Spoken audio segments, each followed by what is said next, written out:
doobity doobity doobity doobity doobity doobity doobity doobity doobity doobity doobity doobity doobity doobity doobity doo. I like the rabbits, I like the squirrels too. I like the bluebirds, I like the roaming moose. I like all animals like me. Doobity doobity doobity doobity doobity doobity doobity doobity doobity doobity doobity doobity doobity doobity doobity doobity doo. Like the roses, I like the daffodil, I like the mountains, I like the rolling hills, I like the twinkling stars when the sun goes down. Doobity doobity doobity doobity doobity doobity doobity doobity doobity doobity doobity doobity doobity doobity doobity doobity doo.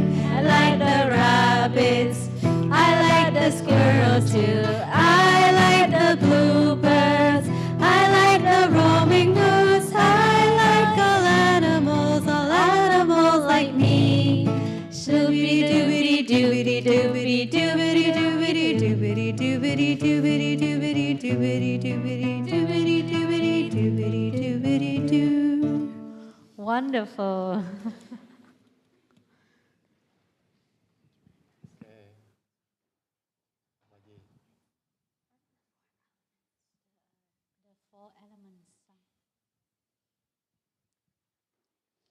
Four elements. Where is four elements?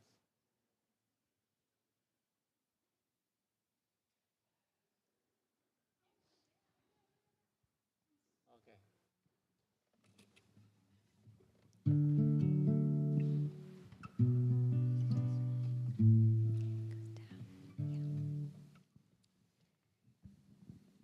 This song I want to ask everyone, we sing a little bit different when we sing I Am Home.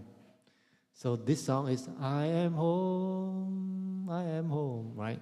So now we change a little bit. I am home, I am home, I am home, I am home. Is it easy? We also do four, but we just only do one loop.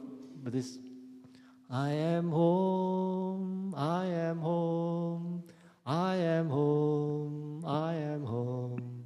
Okay?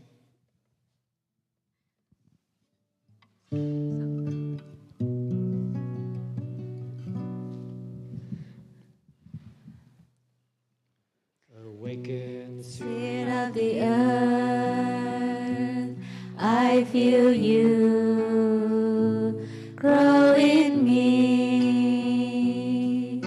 Awaken, Spirit of the earth, I feel you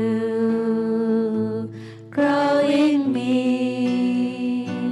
I am home, I am home, I am home. We didn't have time to practice that kind of melody yet. okay, listen to me. Okay.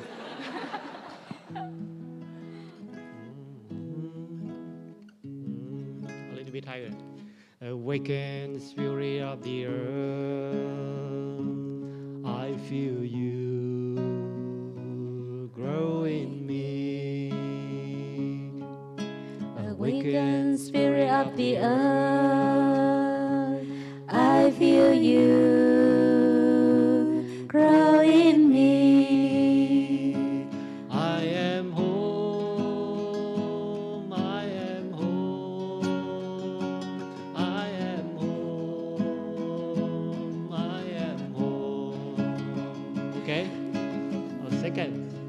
Awaken, Spirit of the wind, I feel you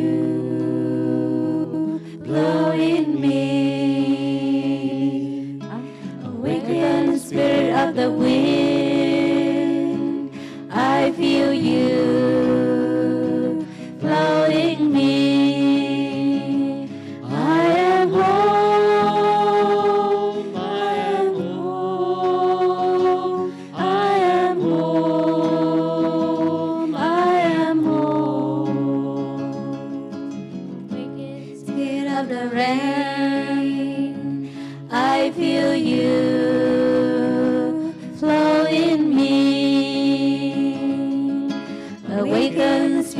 of the rain.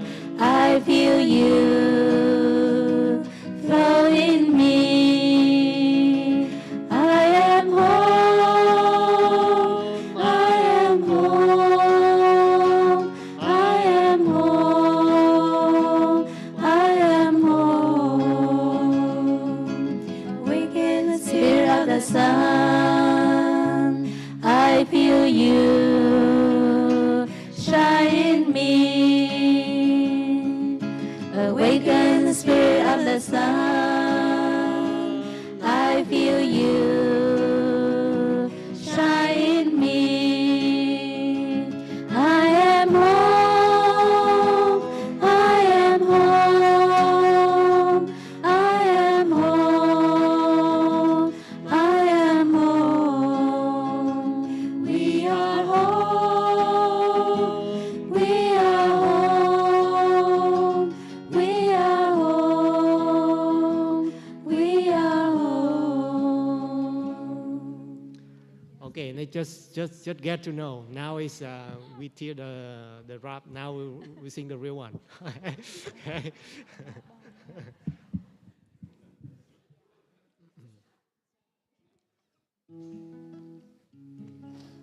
I don't feel that like today is like no energy. It's funny, right? Okay, I wanna hear your voice. Okay, let's go. Awaken the The spirit of the earth, I feel you grow in me. Awaken the spirit of the earth, I feel you grow in me. I am home. I am home. I am home. I am home. Awaken the spirit of the wind. I feel you flow in me. Awaken the spirit of the wind. I feel you flow in me. I am home. I am home. I am home. I am home. Awaken the spirit of the rain. I feel you flow in me. Awaken the spirit of the rain. I feel you flow in me. I am home. I am home. I am home. I am home. Awaken the spirit of the sun. I feel you shine in me. Awaken the spirit of the sun. I feel you shine in me. I am home. I am home. I am home. I am home. We are home. We are home. We are home. We are home. Yeah, that's so good.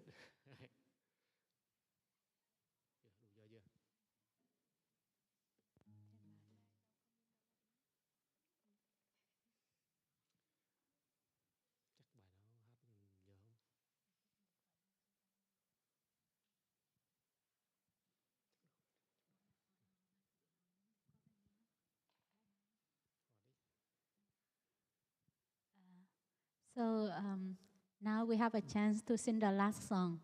Do you have any suggestion? Because tomorrow will be no singing meditation anymore.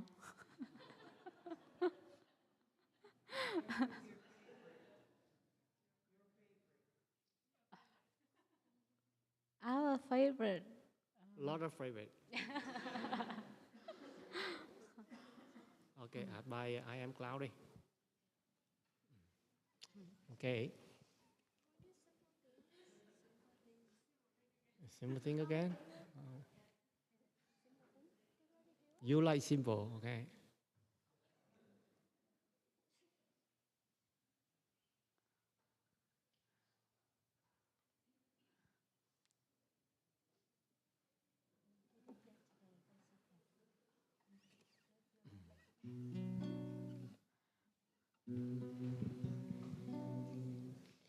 I get my joy Joy from the simple things coming from the earth.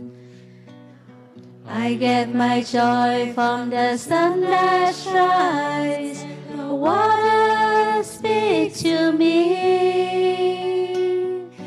Listen to the wind and listen to the water. Hear what they say. Say what? Singing hey ya, hey ya, hey ya, hey ya, hey ya, hey ya, hey. Singing hey ya, hey ya, hey ya, hey ya, hey ya, hey ya, hey. I get My joy from the simple things coming from the earth. I get my Joy from the sun that shines and the water speaks to me. Listen to the wind and listen to the water. Hear what they say. Singing hey ya, hey ya, hey ya, hey ya, hey ya, hey ya, hey. Singing hey ya, hey ya, hey ya, hey ya, hey ya, hey ya, hey. singing hey ya, hey ya, Hey ya, hey ya, hey ya, hey ya, hey. Singing hey ya, hey ya, hey ya, hey ya, hey ya, hey ya, hey.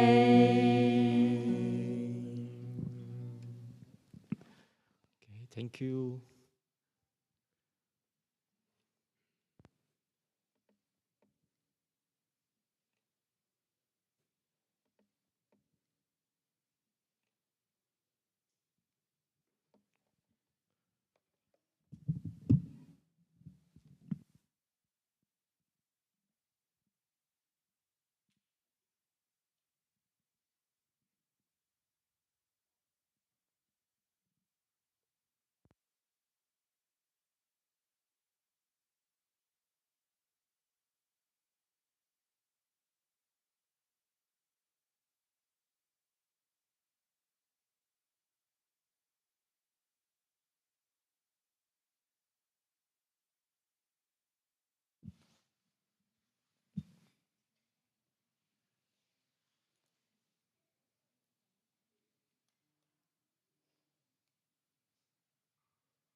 Hello, dear Sangha. Now we hear one sound of the small bell. We all stand up and welcome our Dharma teacher. Have a question and answer panel this morning.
Dear beloved communities, this morning we have an opportunity for question and answer together. Is it not for intellectual questions that you can look up on Wikipedia or in the internet, but a question from your heart? The question relate to your daily practice, mindfulness and practice, concerning your suffering and happiness. So, if you have any question, you can come up here, sit in a line, and we take turn to sit on the chair and share your question. And here, the brother and sister here try their best to give their insight, their thinking to support you to find the answer for your problems. And if you're a little bit shy, you can write your question down on a piece of paper and give to the bell master. She will have to bring it to us, and we might answer some brilliant questions as well. And listening one sound of the bell before asking the question help you a lot to calm and clear, and you open your heart more to really share your questions. And now, the children have a chance to ask their question first, and after that, teenager and young adult. And adults. And now we will listen one more sound of the bell. Come back to your breathing. Come back to your heart. And the first question will be welcome. Thank you.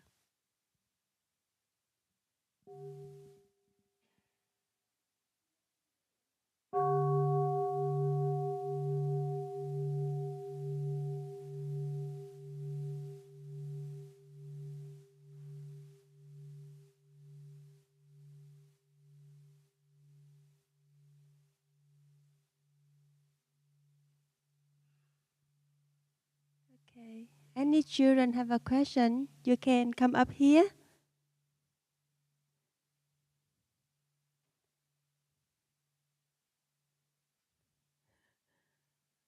Okay. Oh, maybe the children program help a lot. So share, answer all the questions so they feel fulfilled and they don't need to ask. Okay, one person, please come up here.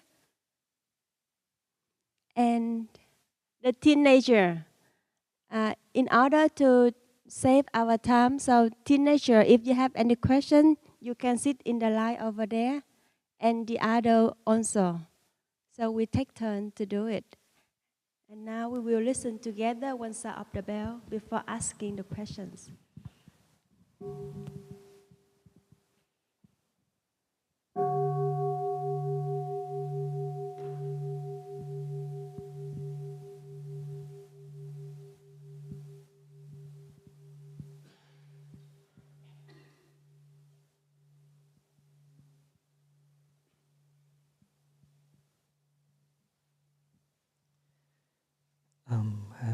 Dear respected Thai and dear beloved community, before we start, I feel up here we need some of our friends to come and to help us, to support us too. This is kind of big family. We sit together, we share the experience of the practice together. And we have so many special friends with us right now.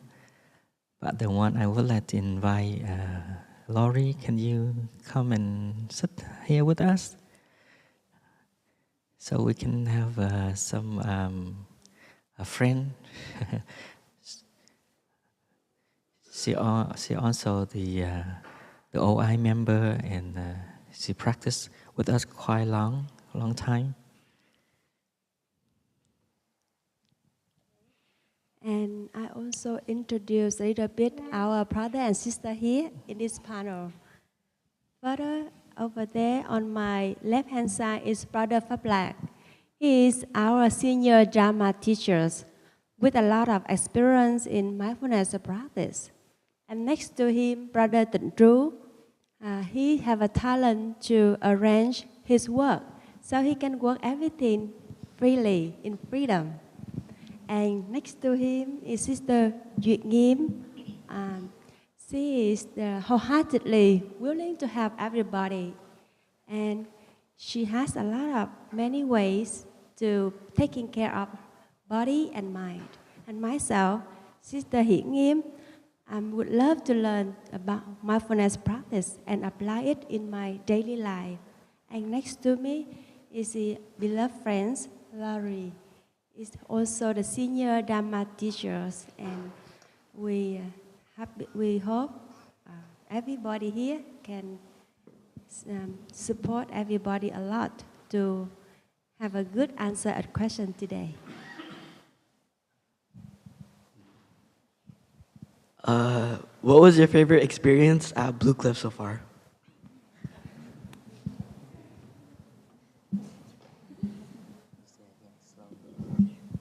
What was your favorite experience at Blue Cliff so far?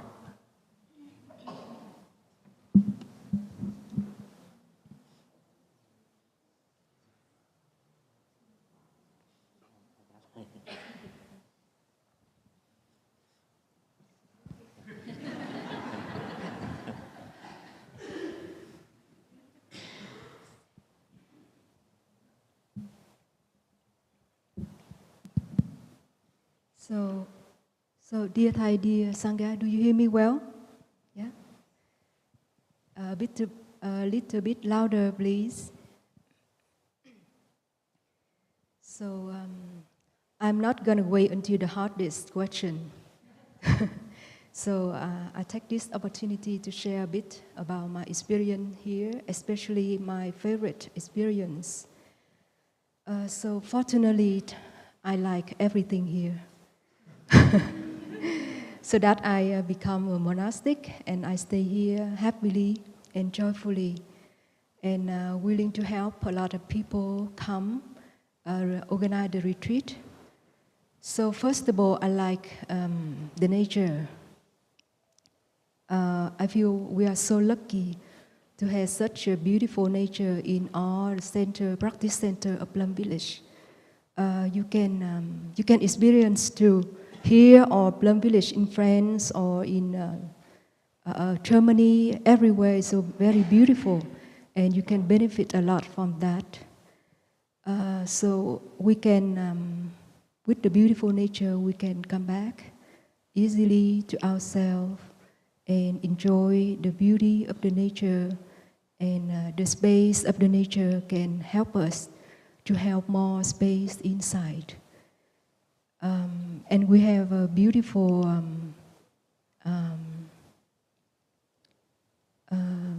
the animal around us is very natural, and they are very friendly with us. So you can play with the deer or the dog or everything here.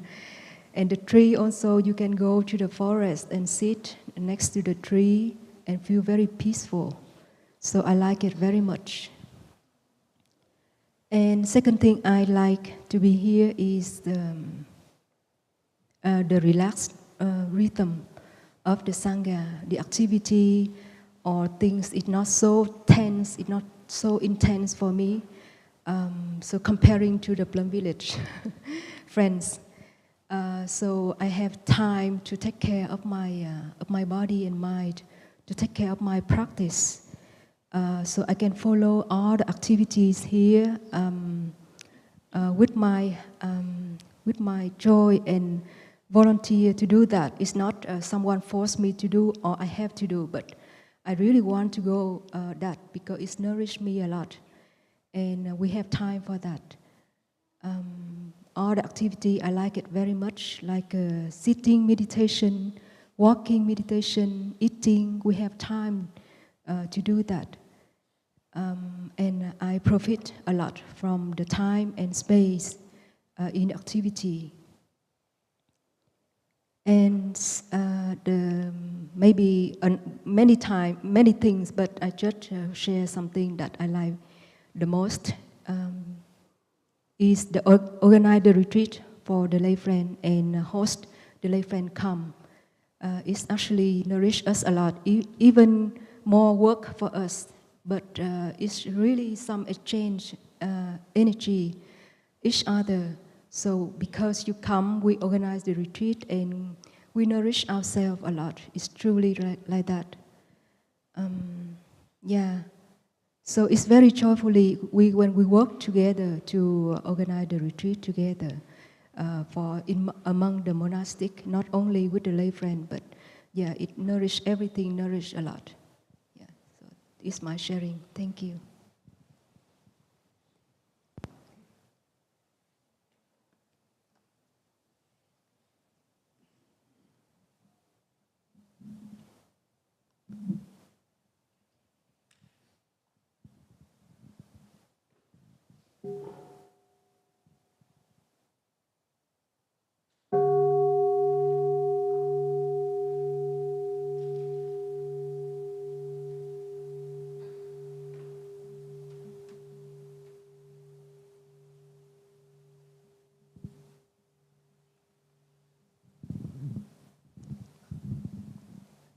I was wondering, what's the process for non-binary and transgender friends to ordain?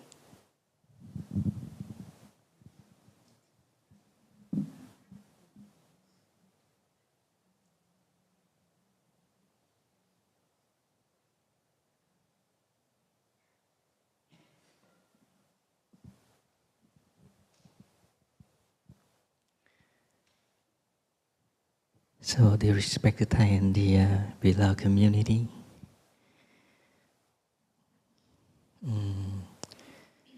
the process, I think that's not a problem. We can sit down and do that. We can create the process for someone like that to enter to our monastery so they can have a chance to practice as a monastic. But one thing, with my experience, in few cases, one in Deer Park and one in here, because if that person would like to practice, they need supporting around them. And the environment so far very rare. First, if you look at the normal, like clearly agenda, like monk and nun, even that we still have a lot of difficulty. And you can see right now in our monastery, we have only one Western brother. And all monks and nuns are Vietnamese. We need a lot of time and we need more experience so we can help that person feel at home first. Even if you are just a practitioner, they come with us, you also feel we lack of some kind of condition for that person to feel at home, because the condition not sufficient yet. We need more hand, more people, so we can make at least a group, a small group first. I'm talking about the condition we can provide. But the thing I saw in my experience, that person also very difficult. That person itself also, they need a lot of effort. A lot of effort to practice, and they can transform themselves so they can open their heart.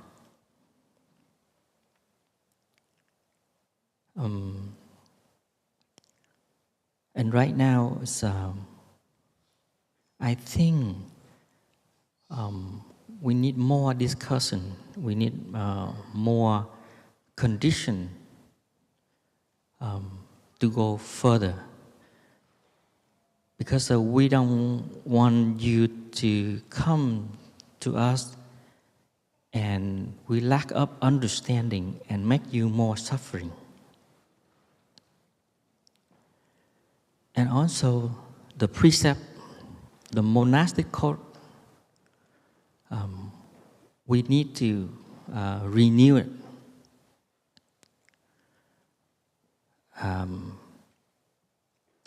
We need time, and we need the patience.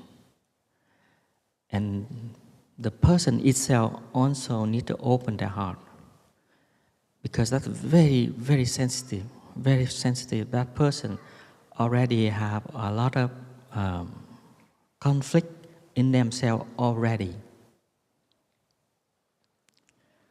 And that need more time and more patience. And myself, so far, I saw some of us, or at least few centers already thought about that, especially in Up Hamlet, Deer Park, and also here. Like this morning, you can see in the ceremony, we also set up the place for someone like that. But we need time and slowly, step by step. We don't want to hurry, because that is the life of people, not a joke. You cannot come and say, hey, I'm funny, I come, and then a few days, oh, bye-bye, I suffer. It's not like that. When you enter to the Sangha has responsibility for your life, for your practice, and for our lineage too. And not just you think that not a joke. So we need more time for that, and patience with us. That's all I can say right now. So thank you. Dear friends, dear ones, dear Thai, dear family, dear friend, if I may also add a response to your question, deeply appreciating Brother Phaplak's speaking to the learning that is occurring in our monastic communities.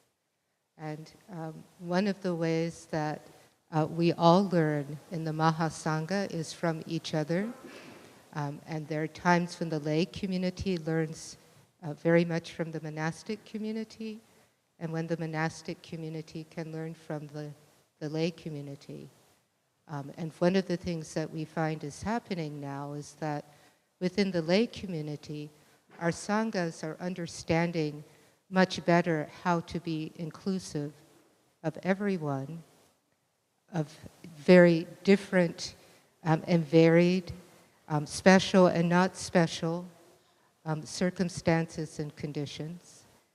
And so what you'll find in our lay communities is that there are sanghas that are designated safe spaces for our trans and non-binary friends. That those sometimes are dedicated sanghas, and sometimes there are sanghas that have more broad participation, but where there is a very specific intention and aspiration to support our friends on the path, and to support each other on the path, because the path is one that we share. Our non-binary friends, our transgender friends are us, and we are them, sometimes literally for some of us, figuratively for others. And so what we are learning is that at times, the causes and conditions that affect the lives of all of us have perhaps a different emphasis in the lives of those who are non-binary or trans, or those who are of a particular racial or ethnic perspective.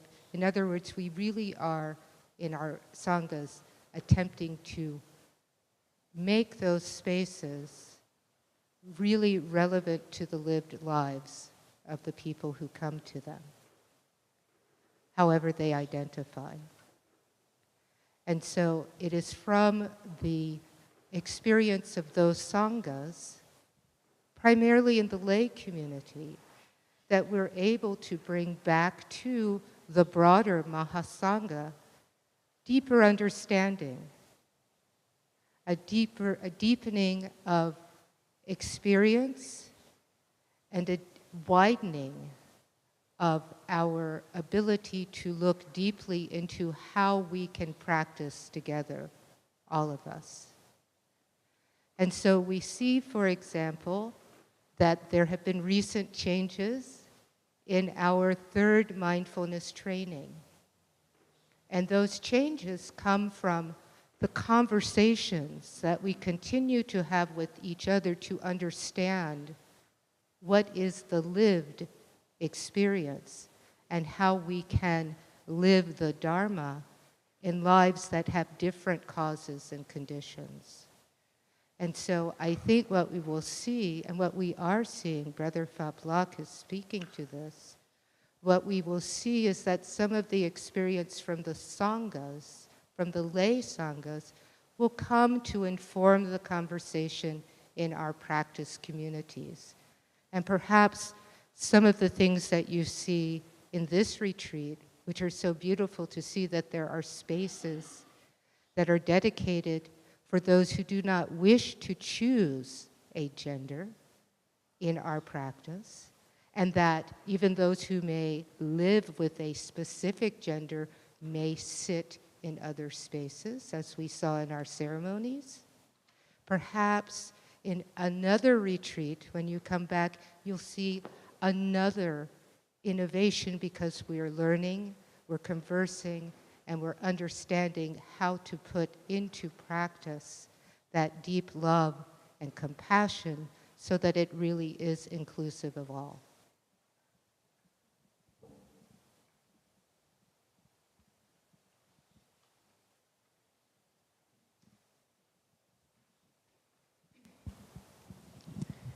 So for saving time, please, if you have any question, please come and sit behind the chair here. So we save time. So, thank you.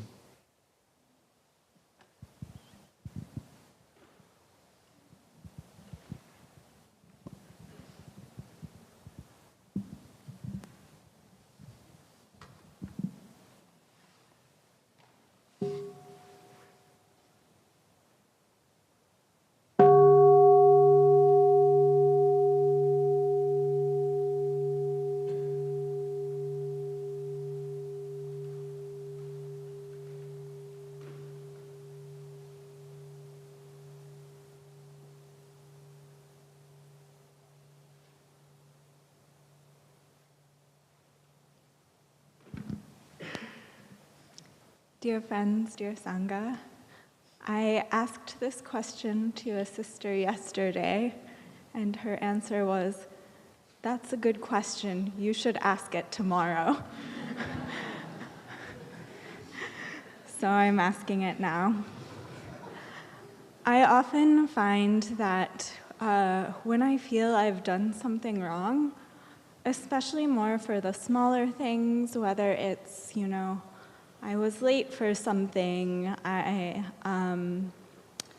did something wrong, or I regret at work, I miss a Dharma talk, I find that I have trouble letting it go, and I feel like very guilty about it for a long time, and I have been looking for ways to practice letting this go in my practice, and I would like any advice any of you have or to hear about how you practice letting go.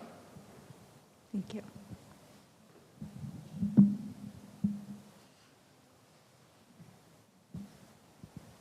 Yeah, that's a very good question.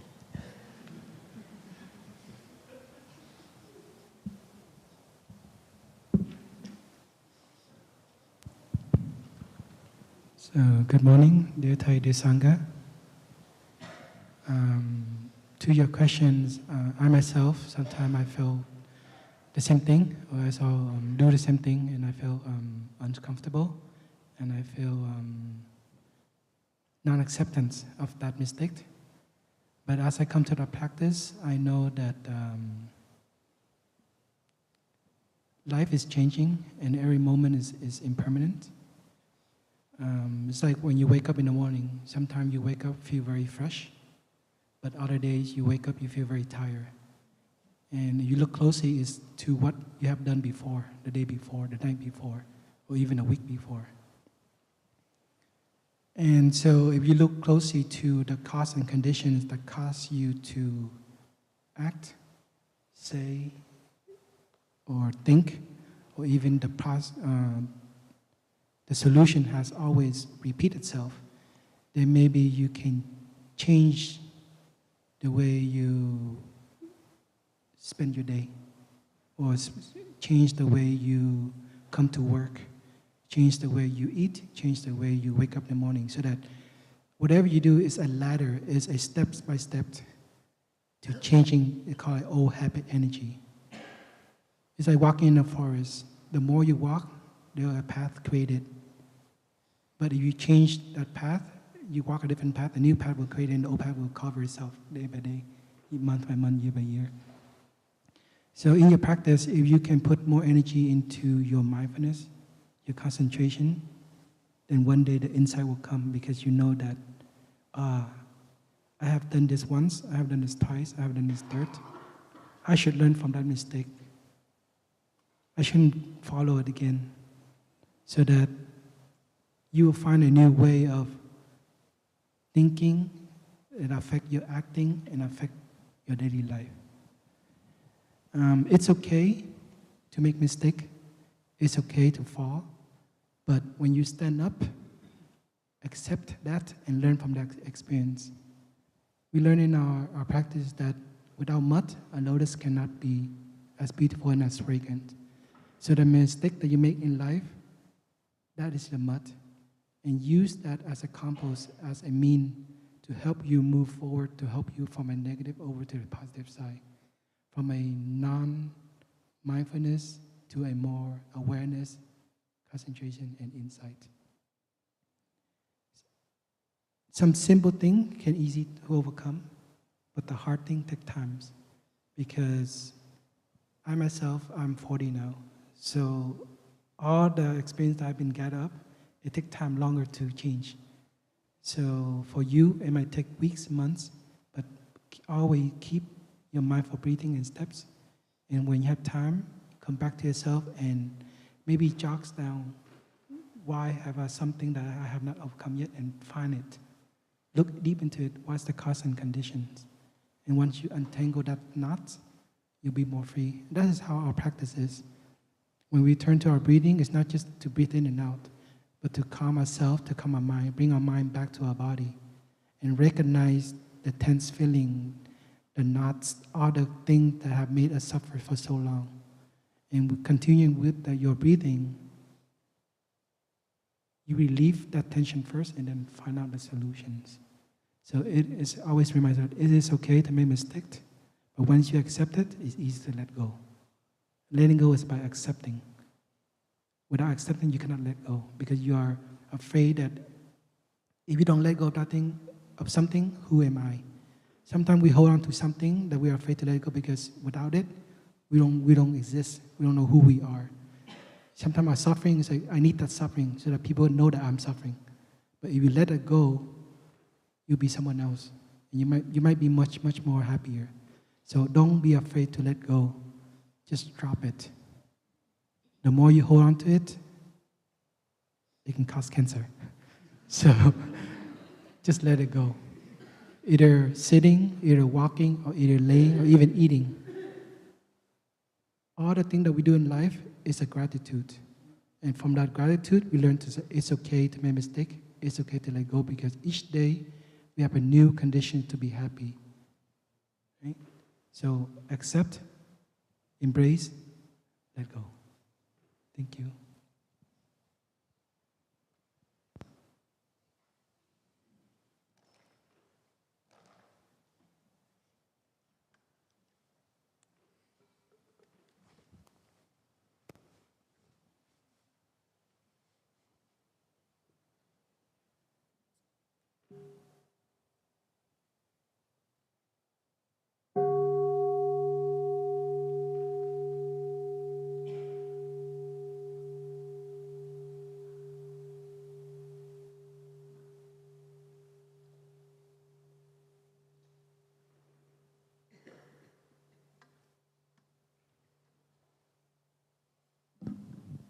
Hi. I have a similar question. I wanted to ask, how can I let go of the suffering in my heart to learn to trust people more and to trust myself more?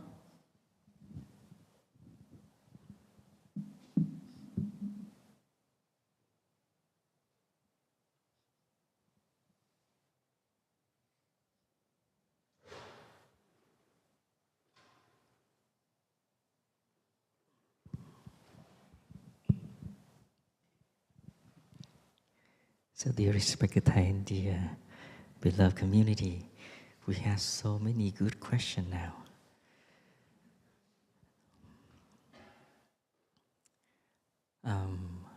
First of all, I think you need to practice, to learn, to trust yourself first. And before you really step into the practice, I need you to prepare yourself. First thing you need to prepare is belief. Feel confident. Believe here, that means you need to trust your capacity. You can do it.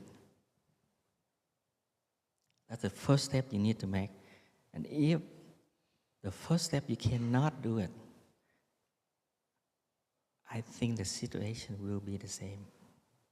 Even you can do anything else, you try anything else, you try many things different, I don't think you can get the benefit for yourself. In order to trust yourself, you need to trust your blood family. When you look at your hands passed to you by many generations, and they have so many talents, they have so many skills. Ask your mom, ask your parents, they will tell you. And you receive that seed in you, but you don't know how to make that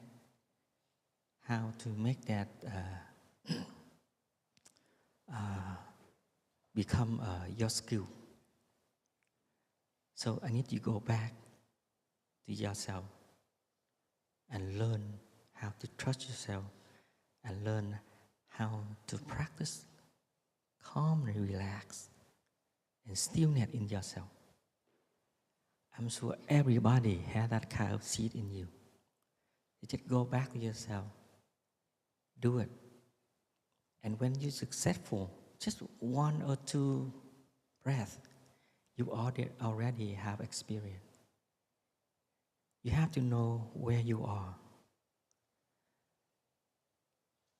You know, when I have time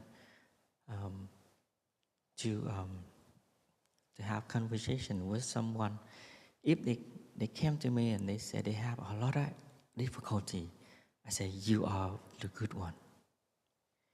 That's a very good chance, very good opportunity for you. That means you know where you are, and you need to start right where you are. You need to start how to calm, how to relax, how you're letting go, and how to enjoy the condition, happiness condition around you. Have you ever have experience to go to YouTube and you want to cook something? You go to YouTube and they say, oh, I want to cook chicken burrito, something like that. And you saw, oh, okay, that's easy, yeah, I can do it. But when you start to practice, I need you to practice continuously. I usually give the example. I know it's not a good example, but I repeat again. For someone that smoking, if they smoke one cigarette, two cigarettes, one small bag, if you ask them, are you addicted yet? They say, no, I can quit it very easy. But when they smoke 1 month, 2 months, 1 year, 2 years, and then if that person wants to quit, it's very difficult. And so the same, you need to cultivate the energy we call mindfulness, and you know how to use that. And if you know how to use that, you know how to walk, how you sit, how you eat, like here. We already have a few days together, and I'm sure you have some experience about that. Yeah, you have to start from that. And please, if we want to go far, I need you to do it slowly. And every day, you need to find happiness for yourself, to nourish your practice every day. And then you will feel confident, you will believe. Believe, I say believe here, I'm not asking, talk about belief from something outside of you. Believe here is action. If you can do it, if you experience your happiness, your joy, your freedom, and I'm sure slowly, you will change the way you're thinking. You will change the way you're acting. And happiness is not far. It's right there next to you. Okay? Thank you.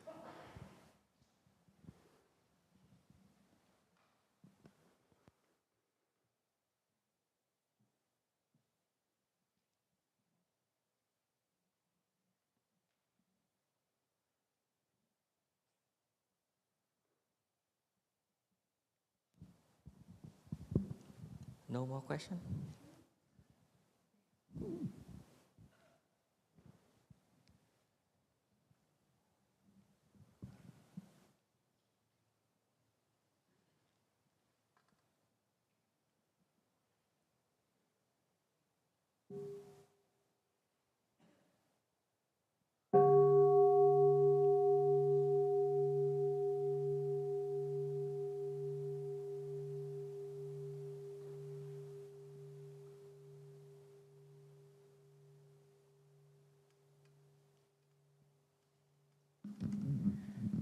Good morning. First, I just want to say thank you. And I know that I have negative habit energies in my relationship, specifically with my mother and my older brother. And I have a desire, what you said just now about the path in the forest. I have old paths in these relationships, and I want to cultivate a path of compassion.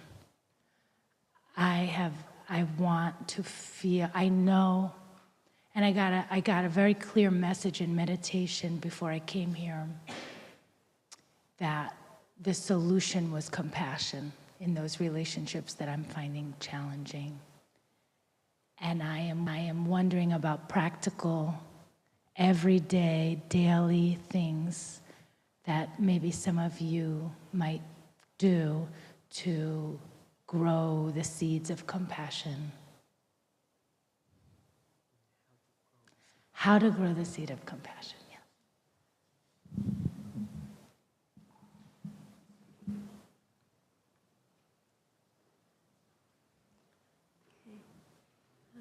Dear friends, like Brother Fablak said, everything should start from yourself. First of all, you also come back to yourself. You very crucial practice like if for example, in my case, every day I spend at least 1 hour to do sitting meditation. At that time, this is the time to me to come back to myself. With the following my breath, it calms my mind and my body. Is it the way I generate love to myself? I appreciate my eyes still in good condition, so I can see the many color and form and beautiful condition that's in front of me. And is it one way I'm happy with whatever I have?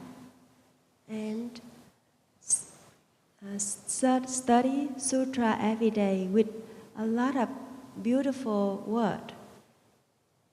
Instead of the time I spend to surf in internet, look here and there, this news, that news, but it relates, but not much in my life. But I spend my time to read some sutra with the beautiful word to help me to know how to think in the good direction, how to think to create more love and understanding for myself and the other person. So that's the one way I nourish my body and mind. And I think Laurie's in the same, the lay person like you, she also has many experience. She can share more her practice for you. Thank you, dear friends. As you were speaking that question, a situation came to my mind of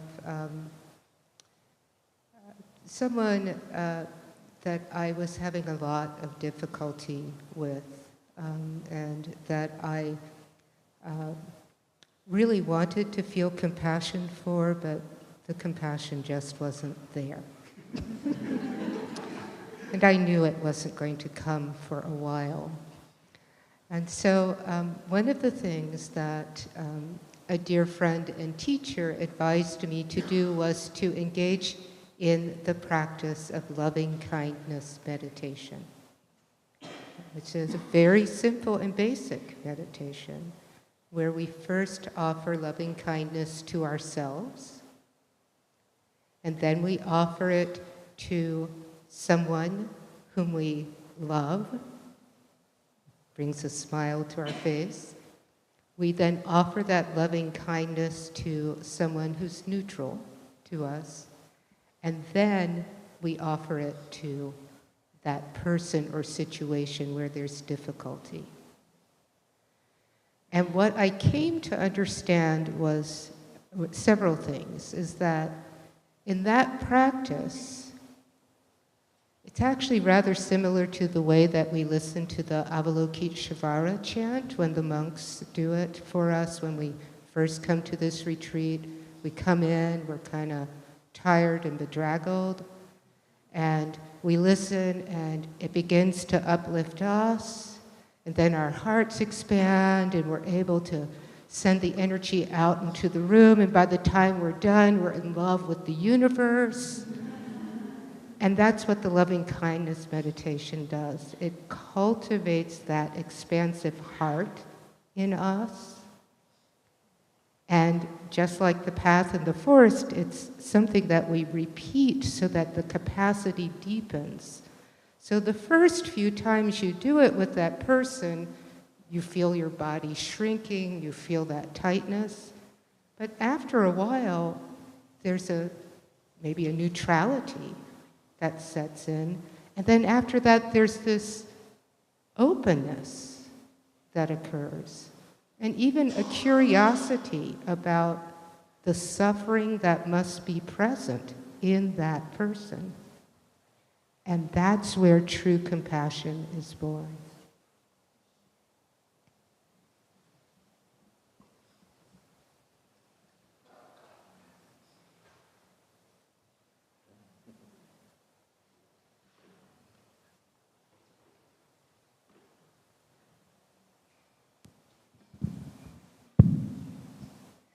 So, dear friend, I would like to just to add shortly to the question.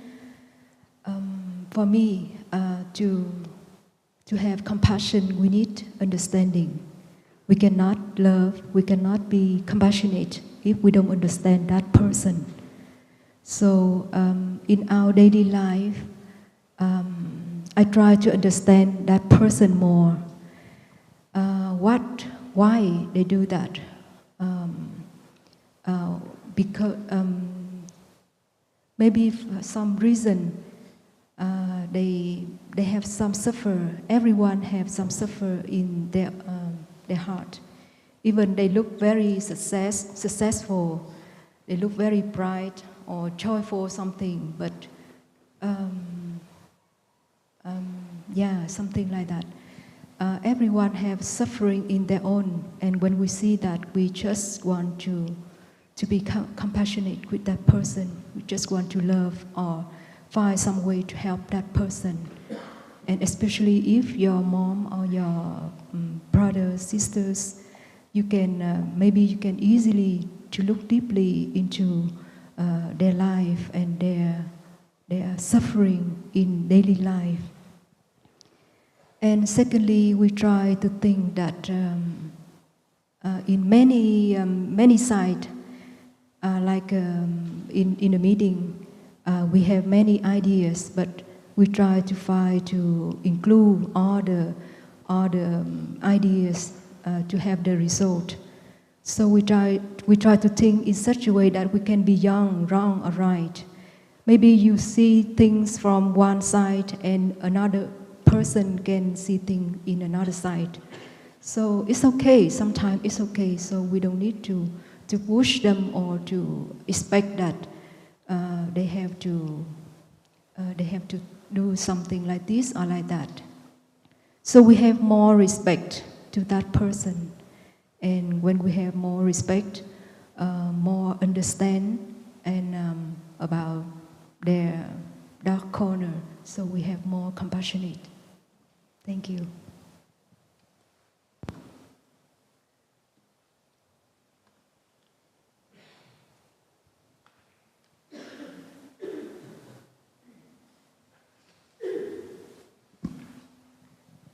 I would like to ask the organizing team, how much time do we have?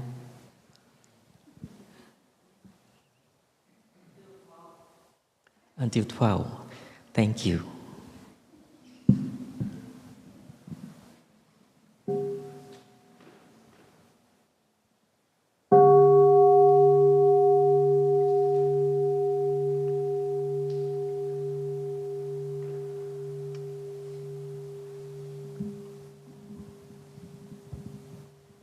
Sanjatai. In my life, I find that my pride has negatively impacted my relationships, especially in conflict. And I'm wondering if you have any guidance on how to soften my pride without being self-sacrificing.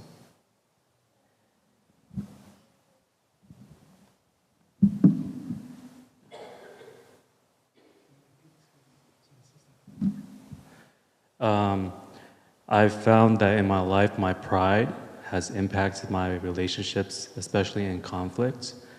And I'm asking for guidance on how to soften my pride without being self-sacrificing.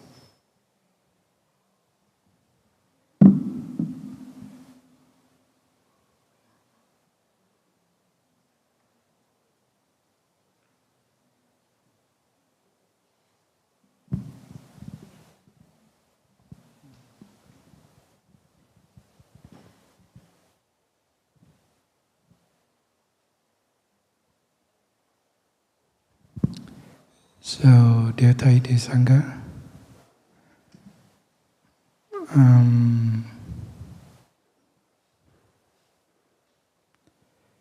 I guess from one end, maybe you feel that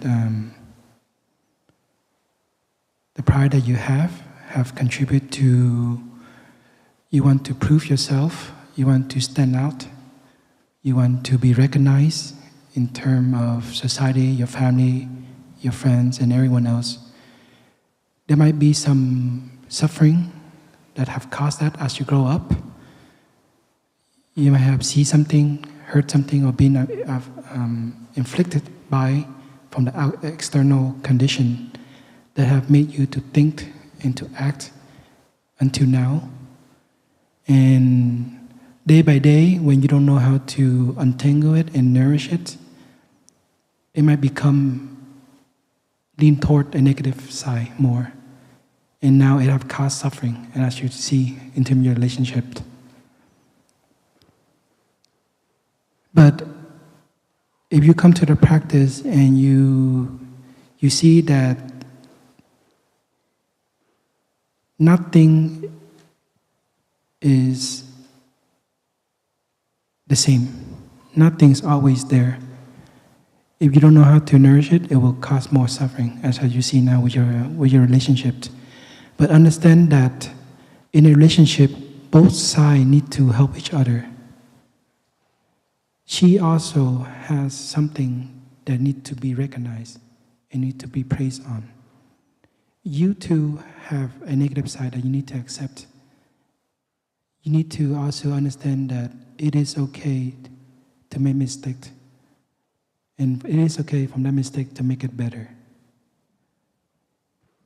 Maybe when you have time, you can sit down with your friend and ask, what have I done that have caused you to suffer? But the strong question is, like, how can I make it better? Can you let me know? I'm here to listen to you. And in that, you have to practice deep listening, because you have been reacting to whatever have been afflicted on, but you don't know how to respond. But now it's a chance to take a moment, take a step back and say, okay, whatever I am hearing from my girlfriend or my relationship, I need to breathe and accept and to look deeply, is that true or not? Whether it's true or not, take it in and say, dear friends, give me some time to look into it so that I can respond in a good way, so you don't react right away. Of course, it will take time to you to overcome that strong feelings of always feeling proud and feeling pride. But in order to make a relationship work, mutual understanding and mutual helping back and forth need to be there. It's okay to be a baby. Say, honey, I'm hurt. Please help me. It is okay to say, I cannot be there without you. It is okay to feel lower than your girlfriend or your loved one, because you need them in a certain way to help you move on. And so in life, you need both sides in a relationship to move forward. You cannot just say, I myself, I can do it without you. You can't. When you step in a relationship, that have to be 50-50. And with this practice, I know that you can find more and more understanding into that, to look deeply, why have you caused that? And with mindfulness, concentration, insight will come. And sometimes you can also, after you feel the sensation of happiness in your practice, you can invite your loved one to practice with you, so that also she can support you in this journey. Because I myself went through a relationship, and I know how it takes a lot of effort to overcome it. But don't give up. And it's okay to be hurt. It's okay to be lower than your loved one a little bit. And sometimes it's okay to lie down and even shed some tears. Because once you shed some tears, that's when the baby inside you will heal. And so I hope that once you get back, the first thing you do is just give your loved one a hug and say what, I am sorry for the past. I vow to make it better. Start from that first step. And maybe you gradually overcome that difficulty. Thank you.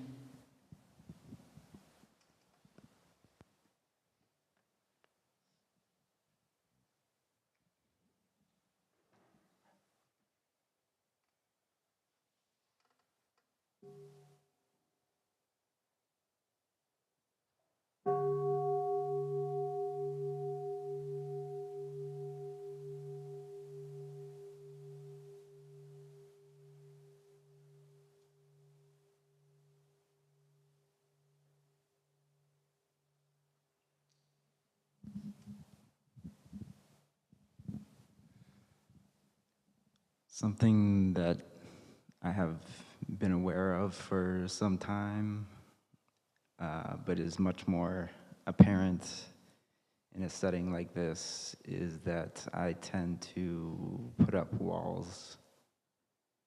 And I think it is from a fear of rejection or fear of exploitation. And I'm just wondering if you have some insight on cultivating openness or working with those fears.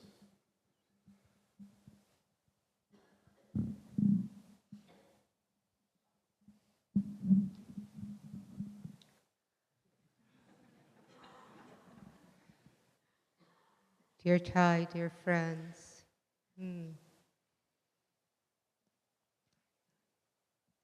so there's a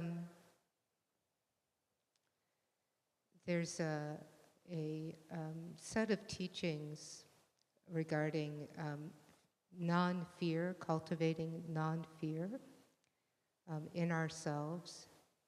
And a lot of it comes back to, I'm speaking more in the vernacular, it comes back to our cultivating an understanding of what may be an unmet need within ourselves. And so, as we develop our practice of mindfulness, as we sit with ourselves and offer ourselves that energy of mindfulness and peace and calm, we may begin to understand what is that part of ourselves which is seeking to be protected. We might gain some understanding into why it seeks that protection. And if it is possible for us to identify the why, if we understand what are causes, we can shift those causes or attempt to remove those causes, or we can change our circumstances. And so part of that may mean that if we are having a certain reactivity in certain circumstances and with certain people, that we might wish to respect that for a while and to remove ourselves or adjust how we are in those circumstances and do a bit more meditation, sitting, walking, that allows us to gain a better understanding of what's arising. I think that one of the things that I have found in my practice is that it's helpful for me when I simply accept that perhaps a certain situation just is not comfortable for me.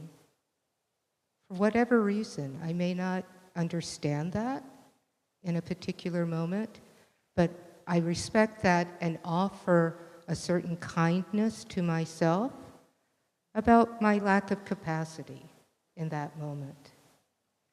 And that's a kind of letting go that was talked about earlier. Sometimes in that acceptance of the moment, we might find a little bit of openness that actually may be there because we're not grasping so much in our protective mode. And sometimes it simply means that we want to respect what our capacity is and limit our exposure in the moment. Excuse ourselves, pause, breathe, maybe come back into the situation. But having that understanding of where our energy and capacity is may seem limiting in the moment, but actually allows us to expand and open up.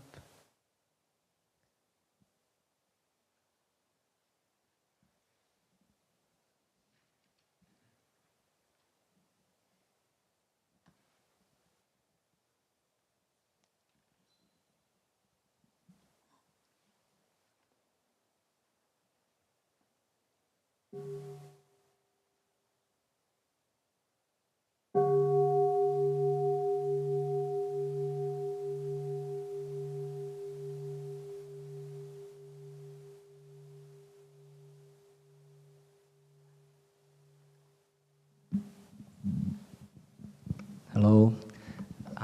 I have a difficult question for you, but I chose simpler one. So a question is it possible for us keep a full attention and at the same time let mind to generate unrelated stream of thoughts? For example, in Dharma sharing, when we are listening to somebody fully and we know it's our next turn, is it possible to listen and at the same time think what we're gonna say?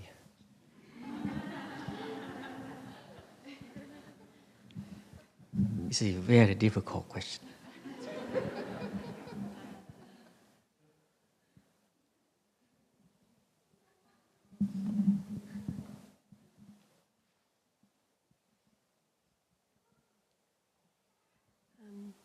Dear friends, actually, nothing can stand alone. A flower made from the non-flower element. While you're listening to the other sharing, of course, some seed inside of you have a chance to be water. So it's come up. But if you practice listening wholeheartedly, and after listening to the sharing of friends, and after that you follow your breathing, and you share your idea. Maybe at that time, your mind and body in the full capacity.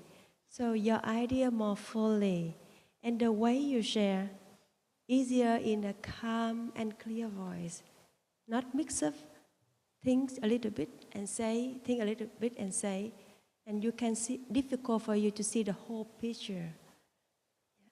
In my experience like that.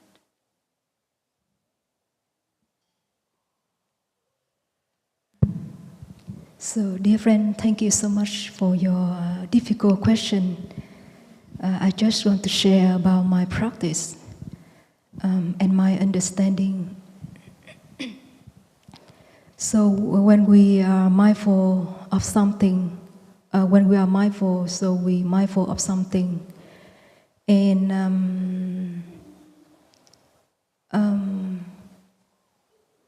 the more we focus to less things, the more your mindfulness is strong. Like you want to focus your full attention to something, so it's easier to break through that problem than you mindful of many things at the same time. But it's possible to be mindful of many things at the same time if you would like to, but your mindfulness will be less stronger than you focus your full attention to one thing. For example, when we walk, actually we can come back to your step, but at the same time we are mindful about our breathing or about the scenes, the things around us. We can mindful about the person around us too. We can mindful everything of everything around us. But if we try to bring our mind back only to our step, so your mindfulness will be trained, be stronger and stronger. Then you spread out your mindfulness to everything. I always try to choose something when I do something.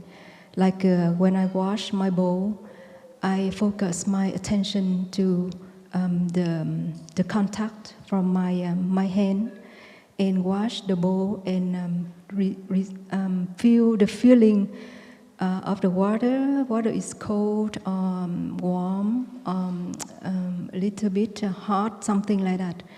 And the movement when I wash the bowl. So I try to focus on the basin the basin of water when I do between my hands and the bowl only.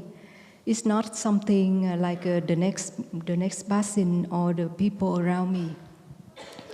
So I feel really joyful when I see that.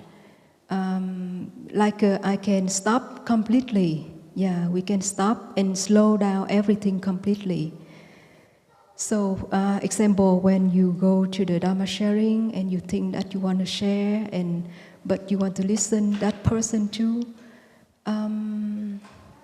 Sometimes we used to do that because we want to share something, and I try to let go of the idea that I will share something. I choose to listen to the friends sharing. And I feel it's really, really deep that suddenly I can share something that I want to share, not prepare before, at the same time with listening. So I think it's thanks to the concentration that I focus to the listening in order to spread out, to listen and think at the same time. So thank you.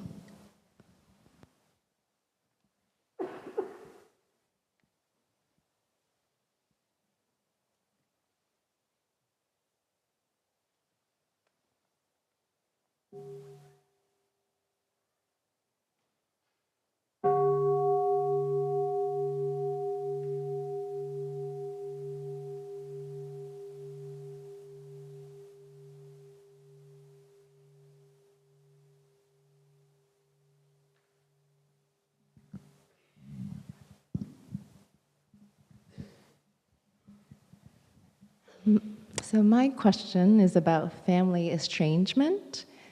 And when you have immediate family members, like a parent or a sibling, who are maybe not mindful and have actively engaged in harm, and if it's something that's happened in the past, it's easier to let go. But if they're continuing to actively cause harm today, and if you've had many attempts at having a genuine, heartfelt dialogue, and like you were saying, brother, putting yourself lower and saying, I feel hurt and I need help, and have tried to have that dialogue, but you find out that that family member is unwilling to listen. Is there a point at which you, out of self-love, draw a boundary and say, decide that I love you from afar, I send you loving kindness, I have compassion for your suffering, but in order to protect myself, I have to draw a boundary and not engage with you? Is there a point at which that's okay? Thank you.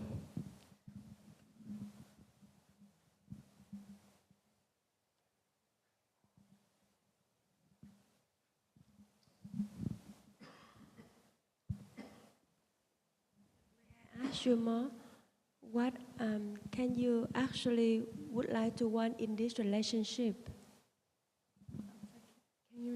Can you repeat that, please? Yeah. After you try many times, even though you set a boundary to protect yourself and give your compassion toward to that family member, but at the end, have you asked yourself, what do you really want in this relationship? You're asking me if I've asked myself, what do I really want in this relationship? Yes, I have.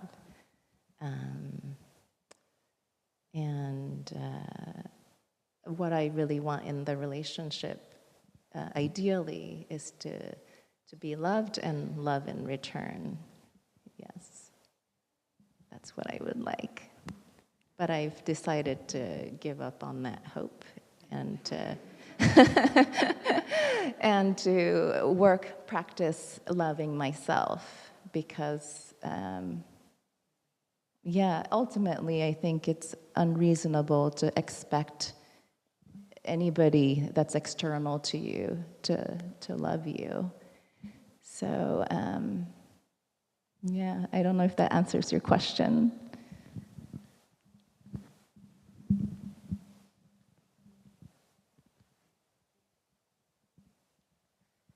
So, dear Thai, dear friends, a seed cannot grow in soil that is unprepared for it. And so you can place that seed in a very barren soil and water it and water it and water it, and that plant will not grow. You know, Thai has this wonderful teaching about the corn, right? When the corn will not grow or it doesn't grow properly, we don't blame the corn. We look to and we seek to understand the conditions that that limit the ability of that corn to grow. And what I have taken personally from that is that is actually a teaching for me to not cultivate a heart of hatred towards the corn. That I am to be cultivating a heart of understanding, even if the corn will never produce. And I am to cultivate a heart of acceptance of the limits of that corn. And boundaries are very healthy, right? If you need to eat and that corn is not producing, continuing to till that soil is suicide. So to feed yourself, you'll want to till other soil and to cultivate that other nourishment, still with an understanding and without hatred towards that which is not producing. And sometimes it happens, sometimes it doesn't, that by your simple understanding and acceptance and setting of boundaries and not participating in a dynamic,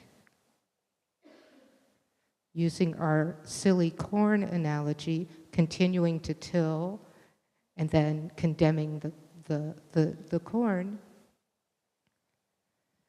sometimes it happens in our human relationships that when we shift our dynamics and our energy, there may be a shift there. It's the capacity for that person to give you what you need and needed still may not be there, but the heavy toxicity may diminish. And that is practice. And that is compassion.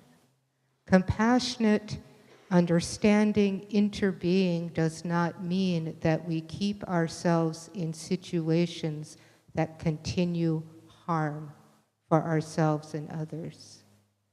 And for the other person to continue a dynamic of harm without understanding is damaging to them. So it is part of our compassion for them that we remove ourselves from that dynamic. Why would we want them to continue being, acting in a way that is so damaging to other people? Let's help them change that dynamic, even in the little way that we can, by offering our heart, but not our full participation in that dynamic.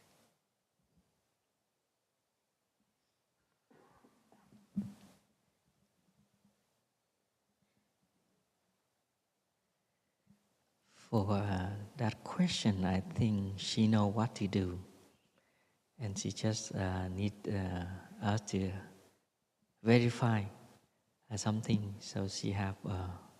That's what I'm thinking. More power to make a next step. So if you plan to move out, we have room here for you.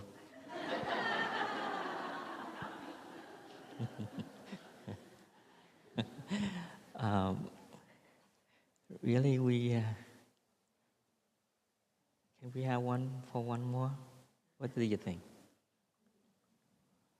Okay, this is. I'm so sorry. This is okay. This is the last one. Okay, you can.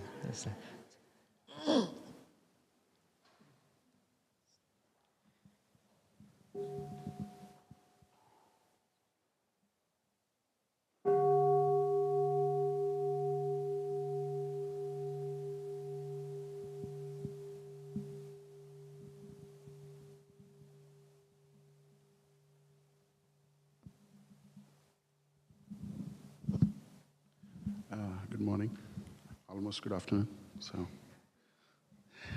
So my question is, how can I work on the conflict between inside me and outside? So sometimes I get a conflict of like, my head says something, but my heart says like, no, you should not do that. The situations are like that. For an example, when I'm at stop sign, it turns into green, and before I push the gas, someone honks behind me.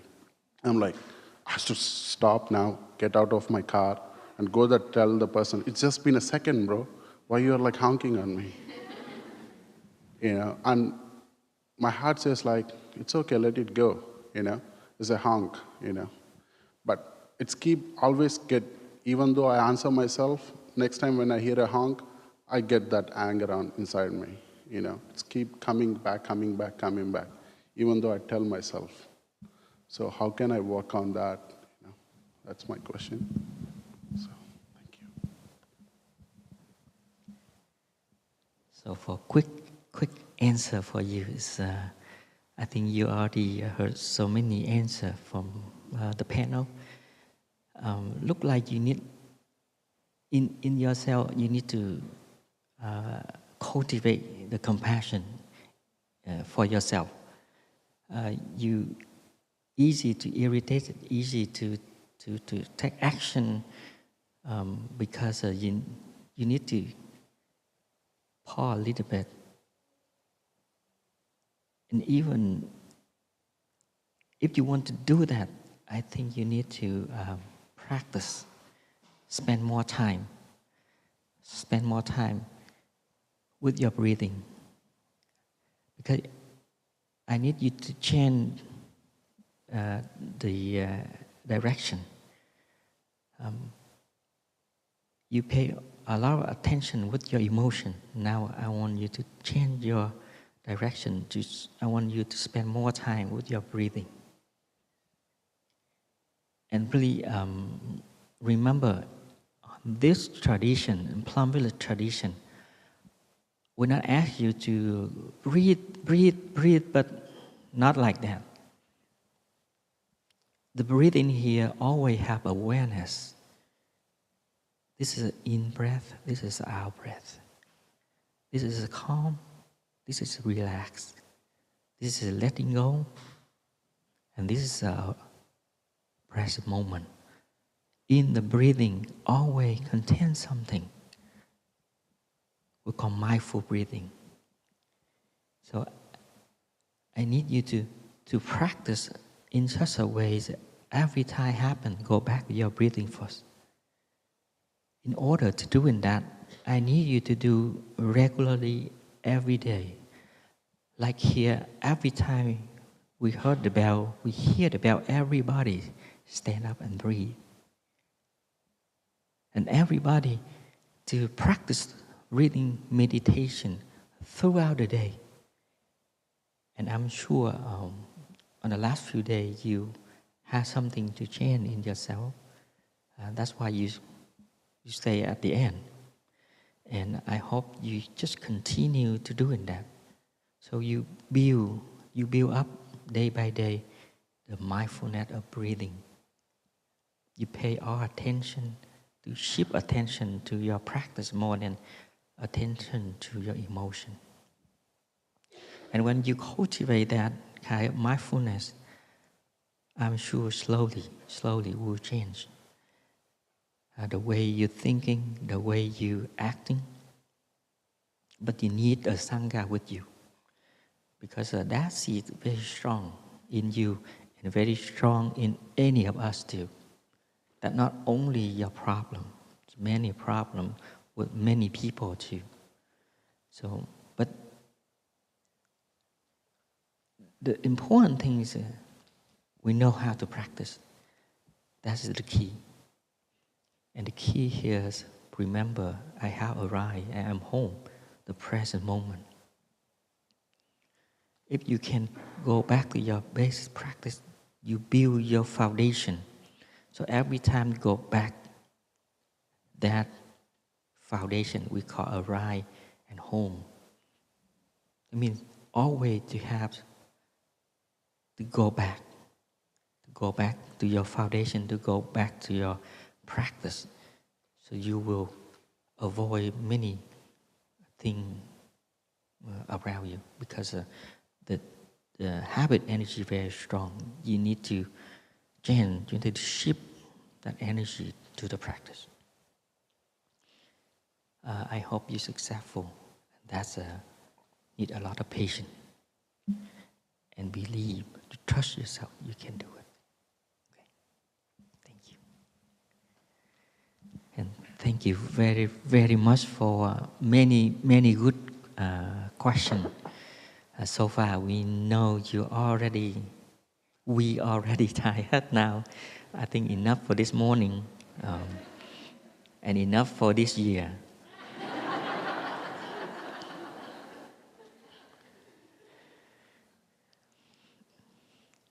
And again, one more time, I repeat again, if we don't have foundation to go back, we're not successful in the practice. That's why every time you heard Thầy give a talk, he always remind us, go back to your breathing, the present moment. I have arrived. I am home. The condition of happiness always there for us. Thầy remind us many times. And now we again continue, Thầy, to remind you, please, you need to build foundation. Arrive home in the here and the now. The present moment. Awareness of your breathing. Very helpful to help you in the practice, to help you to go through your difficulty. And of course, again, we allow us to make mistakes. We never proud, this is the best, this is the number one in the world. Plum Village is the top one. No, we're We don't say that, we never say that. That's why we need each other. We need a Sangha to support us in the practice. And if we don't practice, all the experience we share with you this morning become a theory and become a wind to go past to you very easy. It not help you at all. And last thing is the happiness condition just right next to you. Don't find anything else. Don't find anything somewhere else.